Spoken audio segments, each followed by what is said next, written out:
My name is Gina Dalton. I've spent 48 years in a patriarchal family where daughters were raised to serve and sons were raised to inherit. That curse followed my daughter, too. 15 years ago, my father called a family meeting and demanded I hand over Lily's college fund, $50,000, to pay for my brother's gifted son to attend Yale. "He's going to Yale," my sister Pamela hissed, her face inches from mine. "Your kid is average. She'll end up exactly like you, a nobody." Then she spat in my face. Not a metaphor, real spit, sliding warm down my cheek. The room went silent. My father watched from his armchair and said nothing. Last month, at the family reunion, my average daughter descended from a helicopter onto that same man's front lawn, and what she placed into my now homeless sister's trembling hands. Every person in that room is still talking about it. Before I tell you what Lily brought that day, take a moment to like and subscribe, but only if this story speaks to something in you. Let me know in the comments where you're watching from and what time it is there. To understand the weight of that helicopter moment, I need to take you back to where it started. A house where I learned early that my worth had an expiration date, and my dreams were just currency for someone else's future. The Dalton family home sits on 3 acres outside Savannah, Georgia. A white colonial-style house that's been in my father's family for 4 generations. Spanish moss drapes from the oak trees like ghostly curtains, and there's an American flag on the front porch that my father replaces every 6 months, whether it needs it or not. Inside, the dining room tells you everything you need to know about Harold Dalton's world. There's a mahogany table that seats 12, polished so bright you can see your reflection in it. But here's the thing, only one chair has armrests. That's my father's throne at the head of the table. The rest of us sat on identical wooden chairs, though my brother Vincent's was always pulled closest to Dad, always. I'm the oldest of 3. Vincent came 2 years after me, the golden child, the heir, the one whose name my father said with pride. Then Pamela, 5 years younger than me, spent her whole life trying to be the daughter Dad actually wanted. And me? I was the ghost in family photos. I'm not exaggerating. Walk into that house today, and you'll see the wall in the hallway lined with frames. Vincent's high school football championship. Vincent's business school graduation. Vincent's first car dealership opening. There's even a framed newspaper clipping from when he made the local business journal's 30 under 30 list. An honor that lasted exactly 2 years before his dealership went bankrupt. My frames? There aren't any. I graduated valedictorian of my high school class. Top of my nursing program. 25 years of service awards from Savannah Memorial Hospital. But those achievements never made it onto that wall. Nursing, my father once said, swirling his Woodford Reserve bourbon, is just glorified maid work with a stethoscope. That wall taught me something early. In the Dalton house, accomplishments don't count unless you're born with the right anatomy. People assume I became a nurse because I couldn't do anything else. That's what my father thinks. That's what Vincent tells his wife when they need someone to feel superior to. The truth? I chose nursing because I wanted to spend my life actually helping people, not just talking about helping them. I've worked the emergency room at Savannah Memorial for 25 years. I've held the hands of people taking their last breaths. I've told mothers their children would survive. I've been punched, bitten, screamed at, and thanked in the same shift. I've saved lives, hundreds of them probably, while my brother was busy losing other people's money in failed business ventures. But none of that matters to Harold Dalton. My marriage didn't help my standing either. I married young, 22, to a man named Craig who promised me the world and delivered an empty apartment. He left when Lily was 3 years old. Ran off with his secretary. Classic, right? He never paid a dime in child support. Just vanished, like I was a chapter he could tear out of his own book. My father's response? Should have chosen better. That's what happens when you marry beneath your potential. As if I had any potential in his eyes to begin with. The only person who ever believed in me was my grandmother, my mother's mother, Margaret Brennan. She died 20 years ago, but I still wear her watch. It's nothing fancy. Timex, silver band, scratched face. She wore it every day for 40 years. Gina, she told me once, when I was crying over another of my father's dismissals, the world will try to make you feel small. Don't let it. Your worth isn't determined by blind men who refuse to see. I didn't know then that she'd already taken steps to protect me, and Lily, from beyond the grave. Let me tell you about two children who grew up in the same family tree, but might as well have been raised on different planets. Marcus Dalton, Vincent's son, was tested as gifted at age 6. My father nearly threw a parade. Suddenly, every family dinner became a showcase of Marcus's achievements, his IQ scores, his chess tournament wins, the private tutors Vincent hired at $200 an hour, the prep school with a $40,000 annual tuition that had a crest on the blazer. Marcus wore that blazer like armor, navy blue with gold-embroidered threading. He'd sit at family dinners right next to my father, and they'd discuss the future of the Dalton legacy like they were planning a dynasty. Then there was my Lily. She went to public school, wore t-shirts from Target, did her homework at the kitchen table while I cooked dinner after 12-hour shifts. Her grades were good, B+ average, sometimes A's, but nothing that made headlines. At family gatherings, Marcus got the seat of honor. Lily got tucked away at the kids' table in the corner, even when she was 16 and Marcus was 17. Even when she was taller than half the adults in the room. That boy is going to put the Dalton name on the map, my father announced one Thanksgiving, raising his glass toward Marcus. Then he glanced at Lily picking at her mashed potatoes. What's your girl doing these days, Gina? Still average? I watched Lily's shoulders stiffen. She didn't say anything. She never did. Just kept her eyes down and her mouth shut. I wanted to scream. Instead, I squeezed her hand under the table.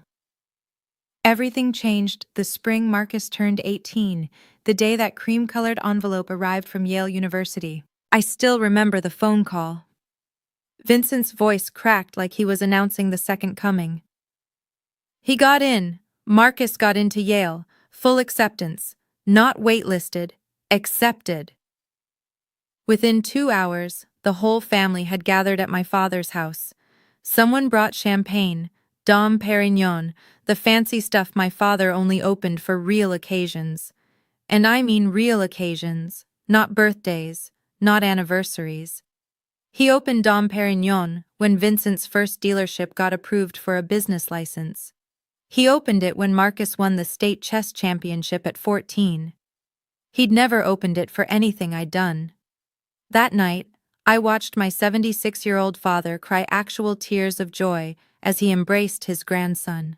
A Dalton at Yale, he kept saying. Finally, a Dalton at Yale. Marcus stood there in his blazer, accepting the praise like it was his birthright, which I suppose it was.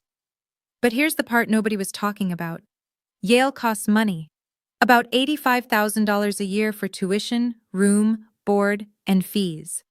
4 years meant $340,000. And Vincent? Vincent was broke. I didn't know the full extent then, but the whispers were hard to miss. His third business venture, some kind of car detailing franchise, had collapsed 6 months earlier. He'd already sold his vacation condo in Hilton Head. He and his wife Barbara had quietly moved from their 5-bedroom house to a 3-bedroom rental, which they explained away as downsizing for convenience. But champagne was still flowing, and my father was still crying, and nobody wanted to address the elephant in the room. We'll figure out the money, Vincent said that night, his arm around Marcus's shoulders. This is too important. We'll find a way. Looking back, I should have known that way would involve me. The call came 3 weeks later. I was at the hospital just finishing a double shift. 2 cardiac arrests, 1 stroke, 1 teenager who'd wrapped his car around a tree and somehow walked away with a broken arm. My feet ached, my back screamed. I wanted nothing more than to go home and collapse. Then my phone buzzed. Dad. My father never called me. Not on birthdays, not on holidays, certainly not on random Tuesday nights at 11 p.m. Family meeting, he said when I answered. His voice was the same tone he used when announcing Thanksgiving dinner times. No greeting, no small talk, just commands. Sunday at 2, the house. Don't be late. What's this about? You'll find out Sunday. He hung up. That night, I couldn't sleep. I called Pamela, hoping for some information. "Oh, this should be interesting," she said, and I could hear the smirk in her voice. "Just show up, Gina. You'll see." Something cold settled in my stomach. Before I went to bed, I opened my closet to find a dress for Sunday, and my hand brushed against the fireproof lockbox on the top shelf. Inside were the documents I never really thought about: Lily's birth certificate, my divorce papers, the deed to my small house, and a manila envelope from the law offices of Robert Whitmore, my grandmother's will. I hadn't opened it in years. I knew what was inside, the trust fund she'd set up for Lily's education, but it felt like ancient history now. Lily was 18, about to start community college in the fall. The trust would help with that. I almost put the box back without opening it. Almost. But something made me pull out that envelope. Something made me check the documents were still there. Grandmother's last gift to us, witnessed and notarized. I didn't know yet how much I'd need it. Sunday arrived like a sentencing hearing. I drove Lily to my father's house, both of us silent for most of the 30-minute trip. She stared out the window at the Spanish moss and the grand antebellum homes, her jaw tight. "Mom," she finally said, "do I have to go?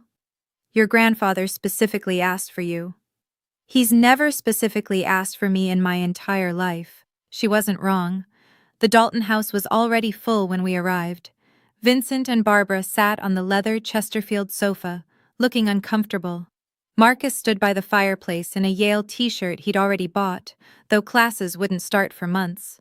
Pamela and her husband Richard occupied the love seat, and Pamela shot me a look I couldn't quite read: satisfaction, anticipation, and at the head of the room, in his wingback chair beneath the oil portrait of his grandfather, sat Harold Dalton. "Everyone's here," he announced. "Good. No greeting for me, no acknowledgement of Lily, just business." My father launched into a speech about family legacy, about the Daltons' long history in Georgia, about how Marcus represented the future of everything we've built. His voice swelled with pride when he talked about Yale, the prestige, the connections, the doors it would open. Then he got to the point. "The problem," he said, "is funding. Vincent's had some business setbacks, temporary, but the timing is unfortunate. Yale expects the first year's payment in August." He turned to look directly at me. "Gina, I know you have money set aside for Lily's education, $50,000 if I'm not mistaken." My blood went cold. How did he know the exact amount? "That money," he continued, "would cover Marcus's first year. After that he'll have scholarships, work-study, loans, but we need that first year." "Dad," I started. "Let me finish."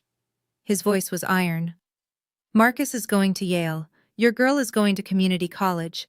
It's simple math, Gina. That money would be wasted on her." Beside me, Lily stopped breathing. The room closed in on me. Vincent leaned forward on the sofa, his rehearsed compassion dripping like honey over broken glass. "Gina, we know this is a big ask, but you're the older sister. You've always been the responsible one.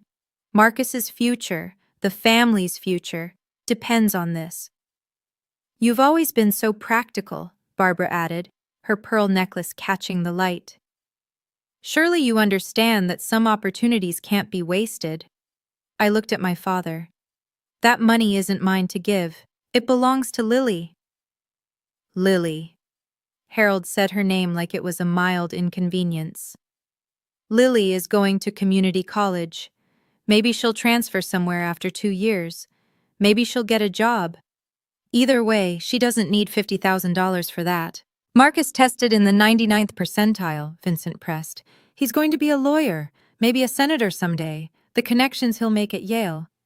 "And what about Lily's connections?" The words came out before I could stop them. "What about her future?" Pamela laughed. Actually laughed. She uncrossed her legs and leaned forward, her designer blouse stretching tight across her shoulders. "Gina, be serious. Lily's a sweet girl, but she's ordinary, average grades, no special talents. She's probably going to end up exactly like you, working some thankless job, living in a little house, wondering what could have been. Lily made a small sound beside me, like a wounded animal. That's enough, I said. Is it? Pamela stood up, walking toward us. Because I don't think you understand what's happening here. Dad is giving you a chance to be part of something bigger, to contribute to this family for once in your life. And you're going to sit there and say no? Because of what? Pride? Richard, Pamela's husband, stayed silent. He always stayed silent. Marcus was examining his fingernails. Barbara was studying the ceiling. And my father simply watched, waiting for me to break. If you don't do this, Harold said quietly, you're not welcome in this family anymore. The room held its breath. Everything that happened next plays in my memory like slow motion. Pamela stepped closer, her heels clicking against my father's hardwood floors. Her face was twisted into something ugly, years of resentment, jealousy, and something else I couldn't name. You've always thought you were better than us, she hissed. The martyr, the saint, working your little nurse job, raising your little average daughter, acting like you're above all of this. Pamela, I never— You know what you are, Gina. She was inches from my face now. You're selfish. You've always been selfish. Mom left you that money because you manipulated her, just like you manipulate everyone. And now you won't even share it with your own family. That's not— I never finished the sentence, because Pamela spat in my face. Not a figure of speech, not an exaggeration. She gathered saliva in her mouth and spat directly onto my cheek. The room went silent. Not shocked silence, complicit silence. No one moved. No one said, "That's too far." No one handed me a napkin. I felt the spit sliding down my face, warm and humiliating. Lily was crying, soft, quiet tears streaming down her cheeks as she stared at her aunt in horror. I didn't wipe my face. I know that sounds strange, but I wanted Lily to see. I wanted her to remember this moment, to remember exactly who these people were, what they were capable of, how little they thought of us. You deserved that, my father said from his chair, for disappointing this family. I turned to look at him. My father, the man who raised me, the man who was supposed to protect me. He was examining his bourbon glass, completely unmoved. That was when something inside me shifted. Broke, maybe. Or finally came together. I reached into my purse and pulled out a handkerchief.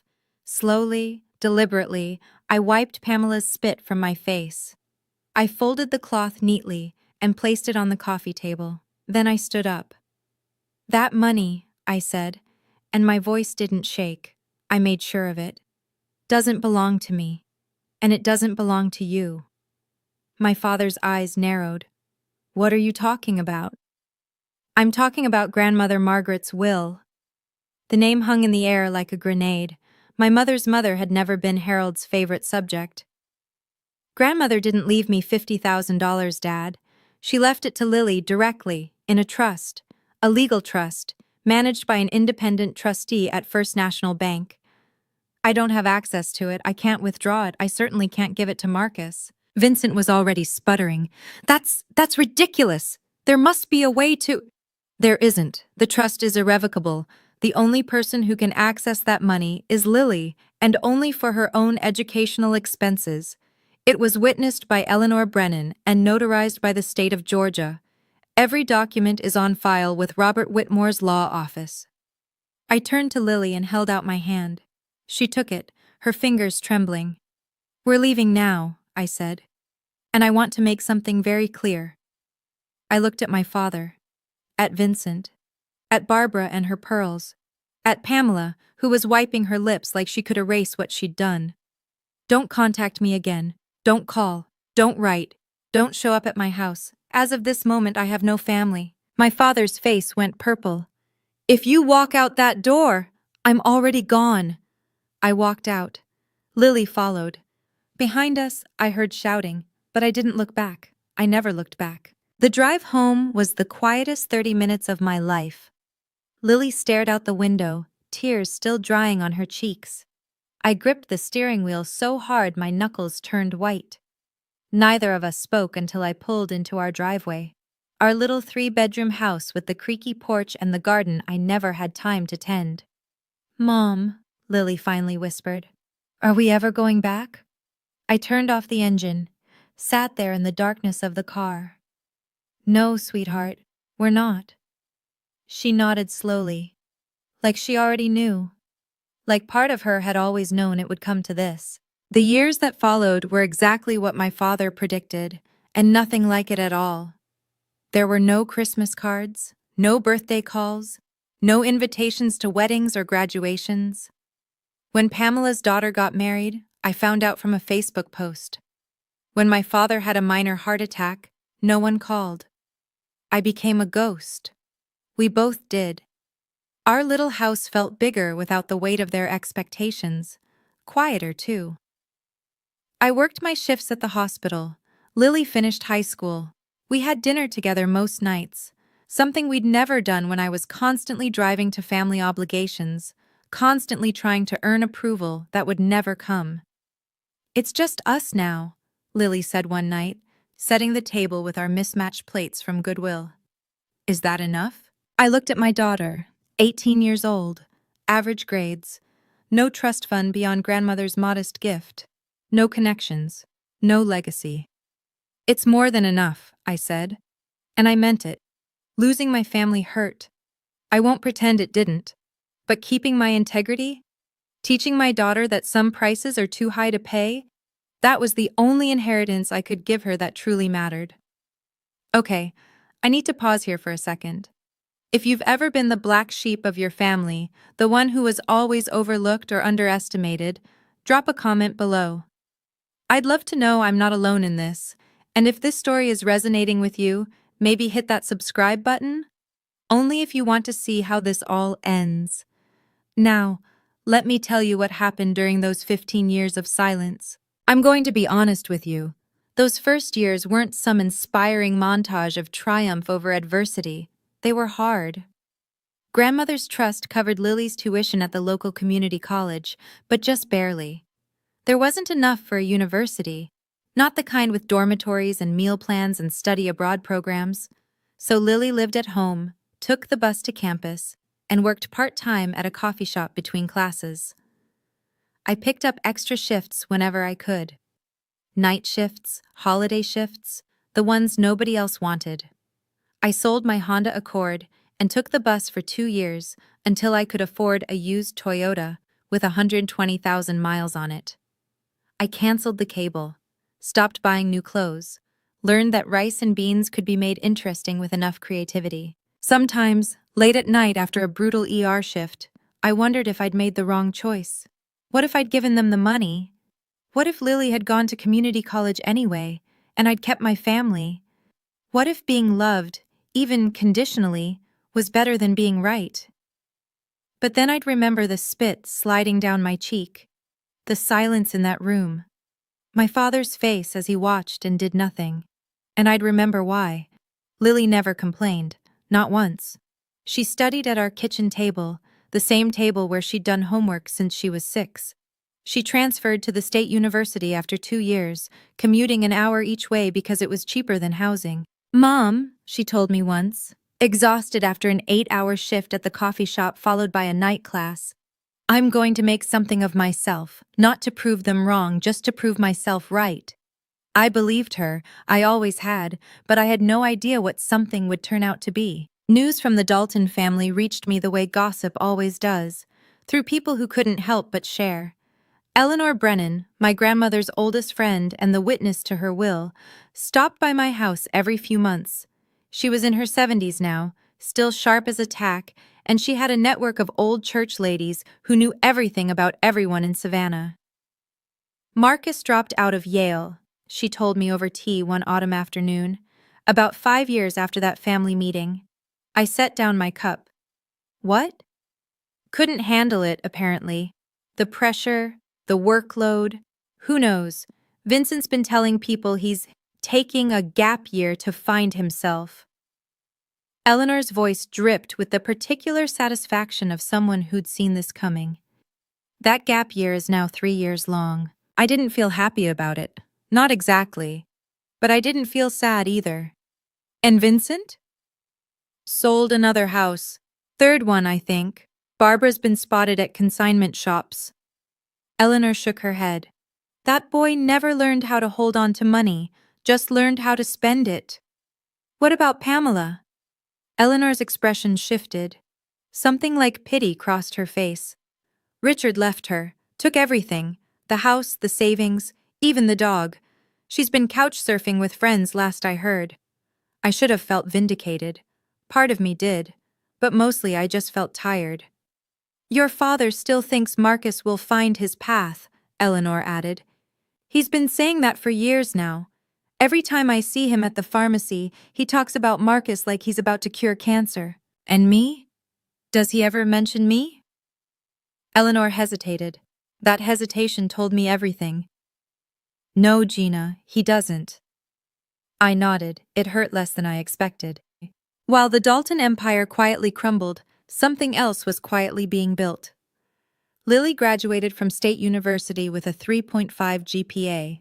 Not summa cum laude, not Phi Beta Kappa, nothing that would have impressed my father. She got a job at a small tech company, doing customer support. Entry level, $32,000 a year. It's not glamorous, she admitted, but they said I can learn programming on the job. She did more than learn. She devoured it.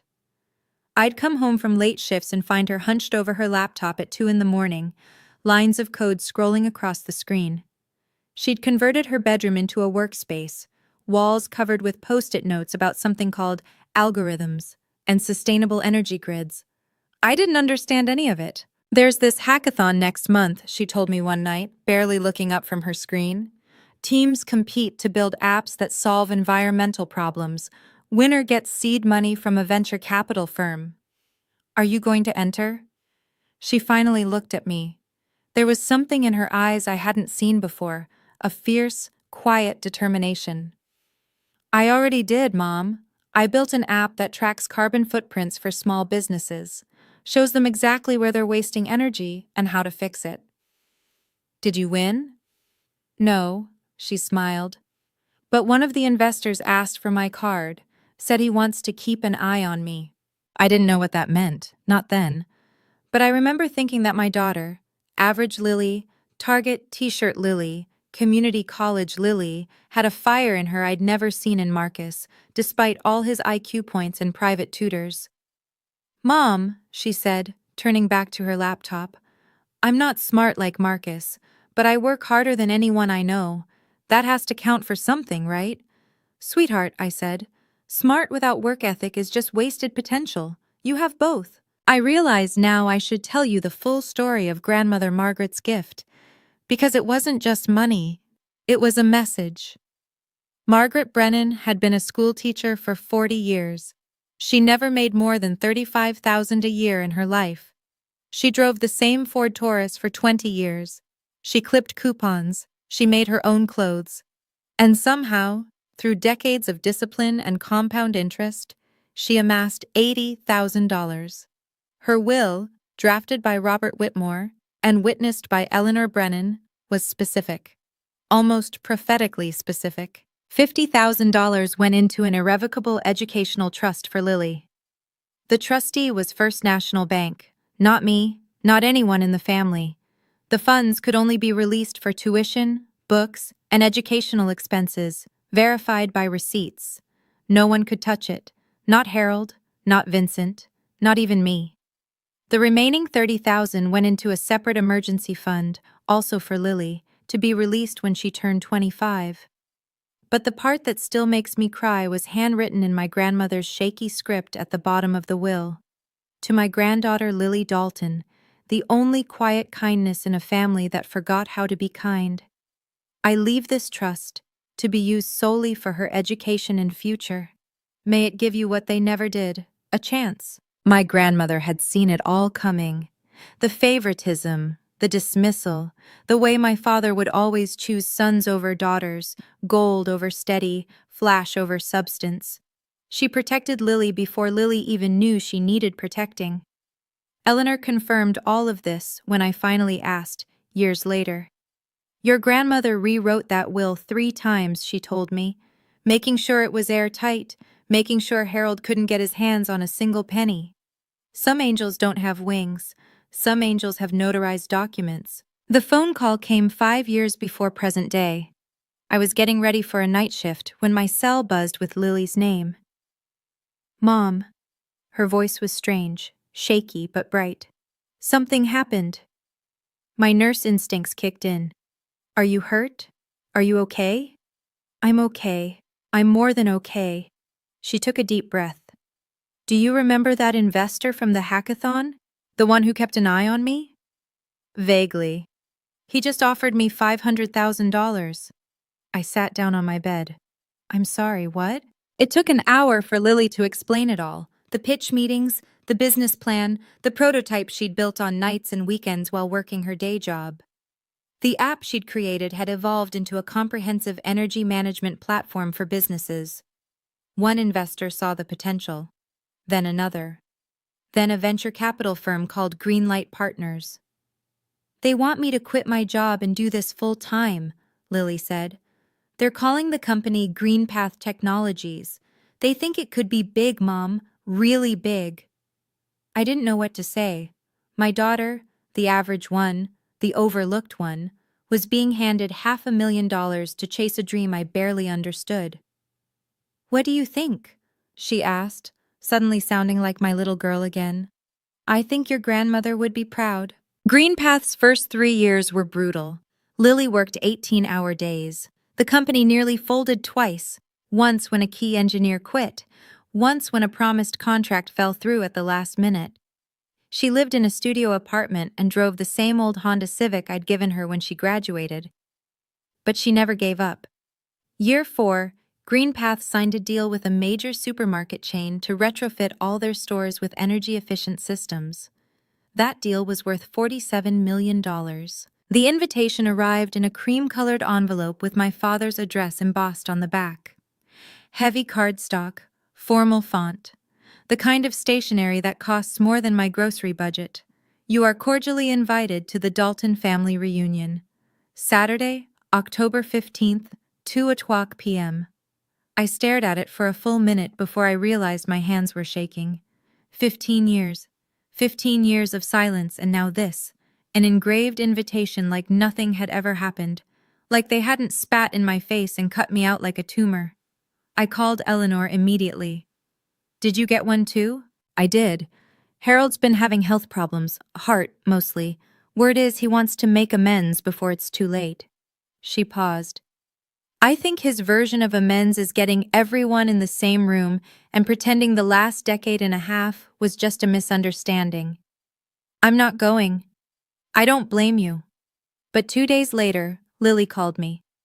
Mom, I got a letter from grandfather. Throw it away. I already opened it. She was quiet for a moment. He wants to meet. Says he's heard things about me. Wants to see what I've made of myself. The nerve. The absolute audacity. You don't owe him anything, I said. I know. Lily's voice was calm. Too calm. But I want to go. There's something I need to do. Lily, I'm not going for him, Mom. I'm going for Grandmother Margaret. And maybe, she hesitated, maybe for us. To show them what average looks like 15 years later. Something in her tone made me pause. My daughter wasn't asking for permission. She was informing me of a decision. What exactly are you planning? Come with me, she said, and you'll see. I didn't know then what she had in store, but I knew my daughter. Whatever it was, it would be worth witnessing. 3 days before the reunion, Lily showed up at my house with a leather briefcase I'd never seen before. We need to talk, she said, setting it on my kitchen table. Inside the briefcase were documents, stacks of them, articles of incorporation, tax exemption certificates, board meeting minutes, all bearing the name Margaret Brennan Foundation. You started a charity? I asked, flipping through the papers. 6 months ago. It's a 501(c)(3, fully registered with the IRS. $5 million in initial funding. Lily sat down across from me.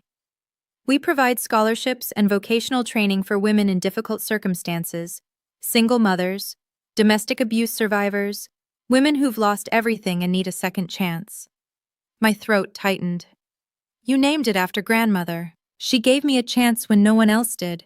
This is her legacy, Mom, not mine. I looked at my daughter, really looked at her. She was 33 years old now, CEO of a company worth $200 million. But sitting at my kitchen table in jeans and a simple blouse, she could have been 18 again. There's something else, Lily said, her voice careful. I've been doing some research about Aunt Pamela. My stomach dropped. What about her? She's living in a women's shelter in Savannah. Has been for almost 2 years. She lost everything when Richard left. No job, no savings, no family willing to help. I thought of Pamela's face 15 years ago. The contempt, the spit sliding down my cheek. I want to offer her a spot in the Foundation's training program, Lily continued. 6 months of accounting certification, job placement assistance, and transitional housing, all free. After what she did to me? This isn't about forgiveness. Lily's eyes were steady. It's about being better than them. That's what grandmother would have wanted. My average daughter, my extraordinary daughter. The day of the reunion was unseasonably warm for October, 80 degrees with a sky so blue it looked artificial. I drove to my father's house alone. Lily had insisted on arriving separately, though she wouldn't tell me how. Trust me, she'd said, with that calm smile that had started to make me nervous. The Dalton property looked different than I remembered. The oak trees were the same, draped in Spanish moss like always, but the house itself seemed smaller. The paint was peeling near the gutters, the lawn wasn't quite as manicured, signs of decay, signs that even the mighty Daltons couldn't hold back time. About 30 family members milled around the backyard, cousins I hadn't seen in years, aunts and uncles who'd never bothered to take my side. Long tables were set up on the lawn, covered with white linen tablecloths and catered food that looked expensive but probably came from Costco. I spotted Vincent immediately. He'd gained weight, and his suit didn't quite fit right, too tight in the shoulders, straining at the buttons. Barbara stood next to him in last season's dress, her pearls looking duller than I remembered. And there was Marcus. God, Marcus. He stood in the corner near the hedge, wearing a wrinkled Oxford shirt with the collar askew. His hair was unkempt. He held a beer like a lifeline and stared at his phone, avoiding eye contact with everyone. 33 years old, no job, no direction. The genius who peaked at 17. My father sat in a wicker chair on the patio, looking frail in a way I'd never seen before. 76 years old, oxygen tube in his nose, blanket over his legs despite the heat. He saw me and his eyes widened slightly. I nodded once, didn't smile. Then I heard it, a sound that didn't belong in suburban Georgia. The thwup thwup thwup of helicopter blades. Every head in that backyard turned upward. The helicopter appeared over the tree line, sleek and black, an Airbus H-130 that caught the afternoon sun like polished obsidian. It circled once, twice, then began its descent toward the only open space large enough to accommodate it, my father's prized front lawn. "What in the hell, say?" Vincent started. The wind from the rotors whipped the tablecloths. Napkins flew like startled birds. Women grabbed their hats. Men shielded their eyes. My father struggled to stand, clutching his oxygen tank. The helicopter touched down, its blades slowly spinning to a stop. The door opened, and Lily stepped out. She wore a slate gray suit, Armani, I later learned, though she'd tell me she bought it secondhand from a consignment shop. Her hair was pulled back in a clean chignon, simple diamond studs in her ears. No ostentation, just quiet, unmistakable success. She walked across the lawn toward us, and I watched my family's faces cycle through shock, confusion, and something that looked like fear. "Who is that?" someone whispered. Is that Lily?" Vincent's mouth hung open. Barbara clutched her pearls, genuinely clutched them, like a cliché come to life. Marcus had finally looked up from his phone, and his face was the color of old paper. My father stood frozen, one hand on his oxygen tank, staring at his granddaughter like she was an apparition. "Hello, everyone," Lily's voice carried across the lawn, calm and clear. "I hope I'm not too late." She walked past the gaping relatives, past the catering tables, past Marcus who couldn't meet her eyes. She stopped in front of my father. "Hello, grandfather." Harold Dalton looked at the helicopter, at the suit, at the diamond earrings, at the woman his bloodline had dismissed as average for her entire life. "You're—" He couldn't finish the sentence. Lily smiled. It wasn't warm. It wasn't cold. It was the smile of someone who no longer needed anything from the person in front of her. "I'm Lily Dalton, CEO of Greenpath Technologies, and I believe we have some things to discuss." Harold reached out, arms open for an embrace. Lily took one step back, not dramatically, not rudely, just a boundary, a line drawn in the air between them. "Grandfather," she said, her voice steady, "I didn't come here to reconcile, and I didn't come to make a scene." "Then why—" Harold's voice cracked. He looked old suddenly, smaller than I'd ever seen him. "Why did you come?" "I came because of Grandmother Margaret." The name landed like a stone in still water. Ripples of discomfort spread across the gathered relatives. "She believed in me when this family didn't," Lily continued. "She left me a trust that paid for my education, an education you wanted to take away. She saw something in me that none of you bothered to look for." Vincent stepped forward, finding his voice. "Now wait a minute, we never said—" "Uncle Vincent." Lily turned to him, and something in her expression made him stop mid-sentence. "I remember exactly what was said. I was there. I heard every word. I watched you demand my college fund for Marcus because I was average and going to community college anyway." She looked at Marcus, who had retreated further toward the hedge. "And Marcus, I'm not here to humiliate you. What happened to you isn't your fault. You were raised to believe you were special without ever learning what to do when special wasn't enough." Marcus said nothing.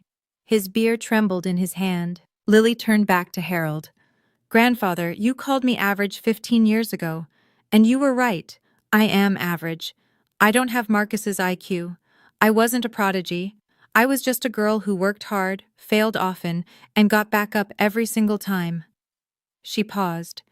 "That's the difference between us and them, you know. We learned how to fall. They never had to." "Can I be honest with you for a second? This is the moment I've been waiting to tell you about. If you're still here, watching, you're my kind of person. Someone who believes that hard work beats entitlement. If you want to see what Lily did next, something no one in that family expected, make sure you're subscribed.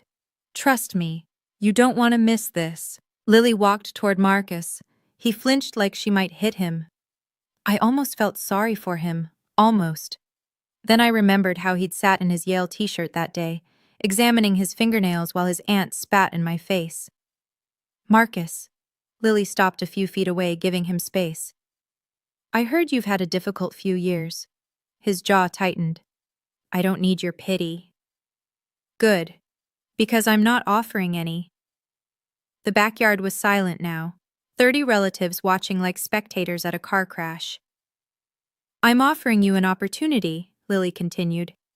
"My foundation, the Margaret Brennan Foundation, has a program for career transitions, 6 months of training, mentorship, job placement assistance.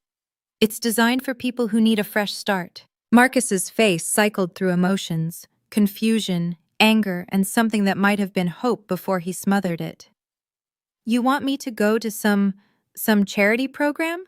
I went to Yale." "For 2 years, 9 years ago." Lily's voice was gentle but firm. "Marcus, I'm not trying to embarrass you. I'm trying to help. The program is free. The only requirement is showing up and doing the work. I don't need— The offer stands. Lily turned away from him, leaving the choice hanging in the air. Whenever you're ready. If you're ever ready. I watched Marcus's face as she walked away. He was 33 years old, wearing a shirt that cost more than my monthly grocery bill despite being unemployed for years. His hands shook as he raised his beer to his lips. The golden boy. The genius. The hope of the Dalton dynasty. Standing in the corner at his grandfather's party, unable to meet anyone's eyes, being offered charity by his average cousin. Sometimes life writes its own irony. You just have to live long enough to read it. A black SUV pulled into the driveway. I hadn't noticed it arriving. Everyone was too focused on Lily and Marcus. But now the driver's door opened, and one of Lily's assistants stepped out. She walked to the passenger side and opened the rear door. Pamela emerged. I barely recognized her. The woman who had spat in my face 15 years ago had been polished, prosperous, cruel in the way only the comfortable can be. This Pamela was thin, too thin. Her hair had gone gray at the temples. She wore clean but simple clothes that looked like they'd come from a donation bin, because they probably had. Pamela? Harold's voice cracked. Where have you been? We haven't heard from you in— 2 years, Dad. Pamela's voice was barely above a whisper. I've been in a women's shelter for 2 years. Richard took everything— the house, the savings, the investments. I didn't even have enough for a security deposit on an apartment. Vincent stepped forward. Why didn't you call? Why didn't you— I did call. Something flickered in Pamela's eyes. The ghost of the woman she used to be. I called you, Vincent, 3 times. You never called back. I called Dad. He said he was too busy dealing with Marcus's situation to help. Harold's face went white. His hands trembled on his oxygen tank. The only person who reached out, Pamela continued, her voice breaking, was the niece I spat on 15 years ago. Lily found me. Lily's foundation contacted me. Lily offered me help when my own family couldn't be bothered. She turned to look at me. Her eyes were wet. I didn't know what to feel. Vindication? Pity? Rage at the years of silence? The cruelty? The spit on my cheek? All of it. None of it. Something in between. Lily opened her briefcase. She pulled out a folder. Crisp, professional, bearing the logo of the Margaret Brennan Foundation in elegant green lettering. Everyone, she said, raising her voice so the whole backyard could hear. I'd like to make an announcement. The relatives shifted uncomfortably. Harold gripped his oxygen tank. Vincent and Barbara exchanged nervous glances. 6 months ago, I established the Margaret Brennan Foundation, named after my great-grandmother, the woman who made everything I've accomplished possible. Lily held up the folder. This foundation provides scholarships and vocational training to women in crisis, single mothers, survivors of domestic abuse, women who've been abandoned by their families and their systems. She turned to Pamela. Aunt Pamela, I'd like to offer you a place in our accounting certification program. 6 months of training completely free. We'll provide transitional housing during the program and job placement assistance afterward. If you complete the certification, you'll have the skills to rebuild your career. Pamela stared at the folder like it might bite her. She shook her head. I don't understand. After what I did to your mother. This isn't forgiveness. Lily's voice was clear as glass. What you did to my mom can never be undone. I remember the spit on her face. I remember the silence in that room. I remember you calling me average like it was a death sentence. The backyard was absolutely still, 30 witnesses holding their breath. But Grandmother Margaret believed everyone deserves a second chance, Lily continued. She gave me one when no one else would. This foundation is her legacy, not mine. And it's not about what you deserve, Aunt Pamela. It's about who I choose to be. She held out the folder. Pamela's hands were shaking as she took it. Tears streamed down her face. Genuine tears, the kind that can't be faked. I'm sorry, she whispered. Gina, I'm so sorry. I looked at my sister, at the woman she'd become, at the ruins of the person who'd once felt so superior. Keep the apology, I said quietly. Just don't waste the chance. Harold Dalton collapsed into his wicker chair. Not dramatically. His legs simply gave out, and he sat down hard, his oxygen tank clanking against the armrest. For a long moment he just stared at the ground, breathing heavily through his nose. Vincent rushed to his side. Dad? Dad, are you okay? I'm fine. Harold's voice was barely a whisper. I'm fine. But he wasn't fine. I could see it in his face, the crumbling of something he'd built his entire life around. The hierarchy, the certainty, the unshakable belief that he'd always known best. He looked up at Lily, then at me, then back at his hands. Margaret, he said slowly, and I realized he meant my grandmother. Always said I was wrong about you, Gina. Something in my chest tightened. I'd waited 15 years to hear those words, dreamed about them in my weakest moments, imagined how they might sound. They sounded smaller than I expected. She was right, I said. But I don't need you to agree anymore, Dad. I stopped needing that a long time ago. Vincent tried to interject. Dad, this is ridiculous. Marcus has potential. Vincent, Harold's voice was sharp. Stop. The golden child fell silent. For perhaps the first time in his life, Vincent Dalton had nothing to say. Harold sat there, surrounded by the family he'd tried to mold in his image, looking at the granddaughter he'd dismissed and the daughter he'd abandoned. His empire of expectations lay in pieces around him. He didn't apologize. I didn't expect him to. Men like my father don't apologize. Their pride won't allow it. But his silence said enough. Margaret's watch, he finally said, pointing at my wrist with a trembling finger. You still wear it? I looked down at the scratched Timex. Every day. He nodded once, said nothing more. Lily came to stand beside me, and I took her hand. 30 relatives watched us, some with shame, some with confusion, some with the dawning realization that they'd been on the wrong side of history for 15 years. I didn't come here to get revenge, I said, and my voice carried across the silent backyard. I came because my daughter asked me to, and I stayed because I wanted her to see something. I turned to face Lily, then back to the crowd. I wanted her to see that success doesn't mean becoming the people who hurt you.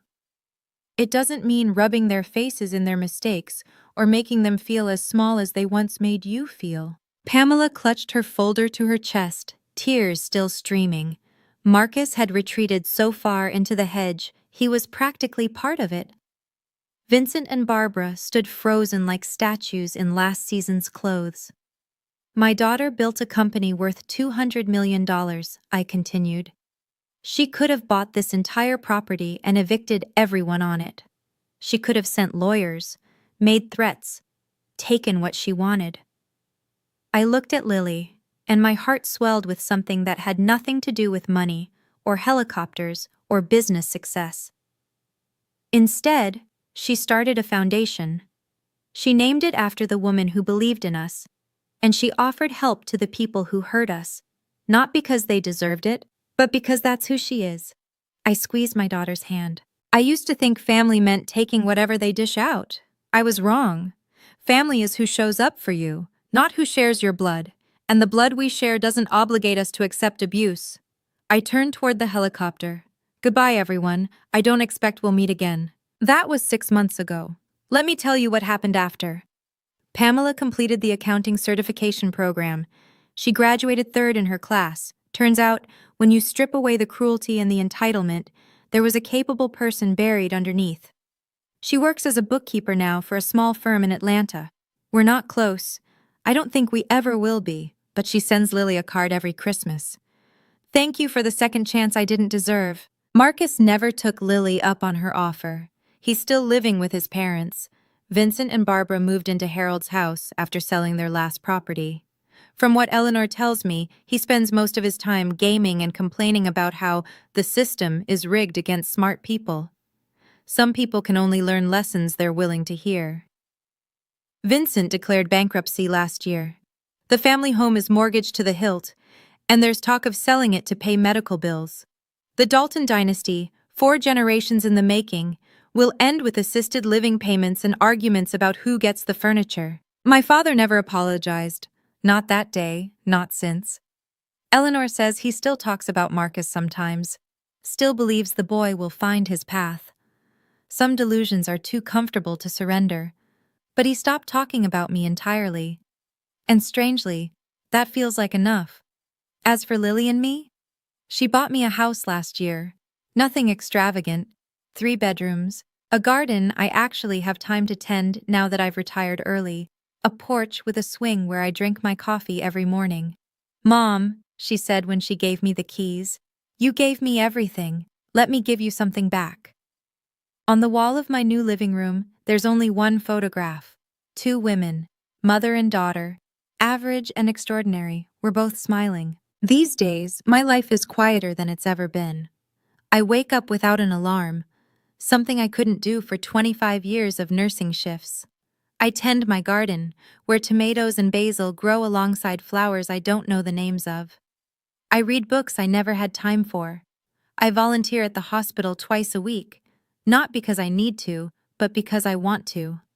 Lily calls me every night, no matter how busy she is. GreenPath is preparing for an IPO next year. The projections say the company could be worth $500 million.